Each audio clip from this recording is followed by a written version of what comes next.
Ten Commandments. Are they still valid, or have they been done away with? In Mark, it talks about a young man that came running up to Jesus, and he really wanted to know what he had to do to be saved. And he said, "Master, what shall I do to inherit eternal life?" Mark 10:18. And Jesus said unto him, "Why callest me good? There is none good but one, and that is God." 19. Thou knowest the commandments. Do not commit adultery, do not kill, do not steal, do not bear false witness, defraud not, honour thy father and thy mother. And he answered and said unto him, Master, all these things I observe from my youth. Then Jesus, beholding him, loved him, and said, One thing thou lackest. Go thy way, sell whatever thou hast, and give it to the poor, and thou shalt have treasure in heaven. And come and take up the cross, and follow me. So we notice two things here. First of all, Jesus mentioned the commandments. Second of all, when Jesus heard the man's response, he beheld him and he loved him. Interesting, the terminology there, Jesus loved him. Why does the Bible say he loved him? Well, let's find out. John 14:21. He that hath my commandments and keepeth them, he it is that loveth me. And he that loveth me shall be loved of my Father, and I will love him and will manifest myself to him. So, if we love Jesus, we'll be willing to keep the commandments. Well, that was back in Jesus' day. What about after Jesus died on the cross? Well, we'll look at that a bit later on in this video here. 1 John 2:4. He that saith, I know him, and keepeth not his commandments, is a liar, and the truth is not in him. He's a liar. 1 John, wasn't it written sometime after Jesus had been resurrected and gone to heaven? Jesus also had questions from other people. Matthew 22:36-40. Master, which is the great commandment? Which is the great commandment in the law?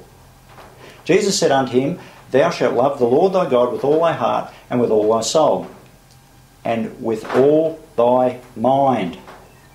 This is the first and great commandment. And the second is like unto it. Thou shalt love thy neighbour as thyself. On these two commandments hang all the law and the prophets. So Billy Graham summed it up like this. The 10 commandments, the first 4 have got to do with your relationship with God. The last 6 have got to do with your relationship with your neighbour, your fellow man. So, law of God, don't have any idols, don't take the Lord's name in vain, keep the Sabbath, don't steal, don't murder, all those other ones. So you've got one's deal with God, one's deal with man. 2, okay? Jesus also goes on to say in Matthew 5:17 and 18, Think not that I have come to destroy the law or the prophets. I am not come to destroy, but to fulfill. For verily I say unto you, till heaven and earth pass, not one jot or one tittle shall in no wise pass from the law until all be fulfilled.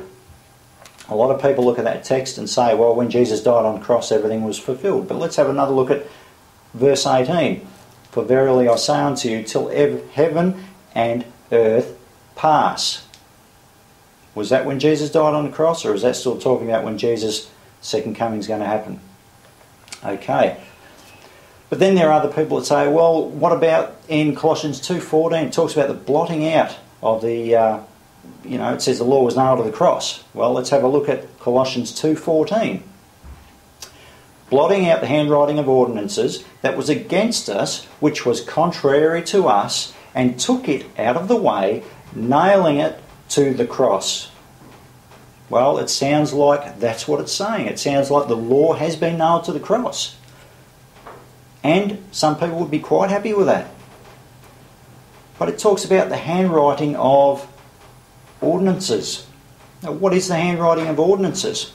Well, if you go back to Deuteronomy right back in the Old Testament, Genesis, Exodus, Leviticus, Numbers, Deuteronomy 31, and we'll have a look, 24 to 26.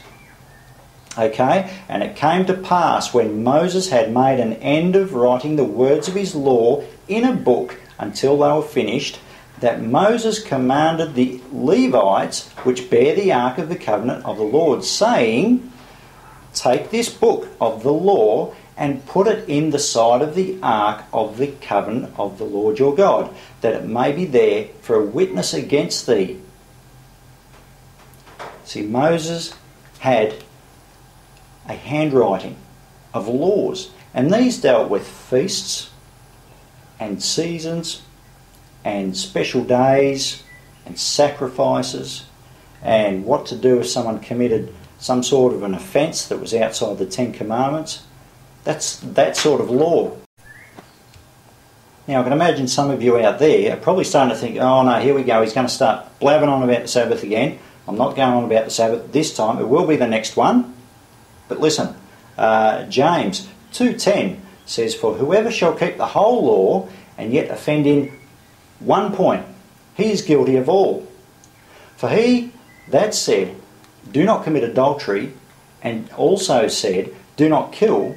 Now if they commit adultery, if you don't commit adultery, yet if thou kill, thou art become a transgressor of the law. So speak ye, and so do, as they that shall be judged by the law of liberty. And some of you are thinking, okay, he's talking about law of liberty now, that's got nothing to do with the Ten Commandments. Well, let's think of it this way. If in my house I have a young child and I have PowerPoints everywhere, and there are knives or metal objects around that are pointy that could go into the PowerPoints, and my next door neighbour is in exactly the same situation, if I in my house say to the child, you're not allowed to go near the PowerPoint, do not stick that in the PowerPoint because you'll get electrocuted and you will die. Now the next door neighbour says, no, don't bother telling them that, just let them do what they like. Which house is more liberating for the child once they know where the boundaries are, where they can and can't go? It's like that. And Jesus also said, if you love me, you'll keep my commandments. It shouldn't be a chore. It's not easy. Most people keep the Ten Commandments anyway. So, what else have we got to talk about here? Well, Revelation 12:17. It says, the dragon was wroth with the woman and made war with the remnant of the sea, which keep the commandments of God and the faith of Jesus. Revelation 14:12. Here is the patient saints, here are they that keep the commandments of God and the faith of Jesus. 22:14. Blessed are they that do his commandments, that they will have the right to the tree of life and may enter through the gates into the city. We'll go back to Matthew 5:19. Right? Remember. James has said if you break one of the laws, you're guilty of breaking the whole lot. Let's see what Jesus has to say. Whosoever therefore shall break one of the least commandments and teach men to do so, he shall be called the least in the kingdom of heaven. But whosoever shall do and teach them the same shall be called great in the kingdom of heaven. You see, the commandments in the Bible, the Ten Commandments, they're still valid. And we're told that we shouldn't esteem one commandment over another. Don't favour one commandment over another. People don't have a problem with stealing, with the commandment about stealing. People don't have a problem with the commandment about adultery or murder or lying. They say, yeah, well, that's fair enough. We'll do that. Yep, no worries. But there's one commandment that tells you to take a day off and have a rest and commune with God. And that's the one people would prefer to forget. Watch my next video and I'll show you the origin of the day change from Saturday to Sunday for a Sabbath, and I'll tell you the origin of Sunday worship as well. So if you want to find out a few things, watch the next one.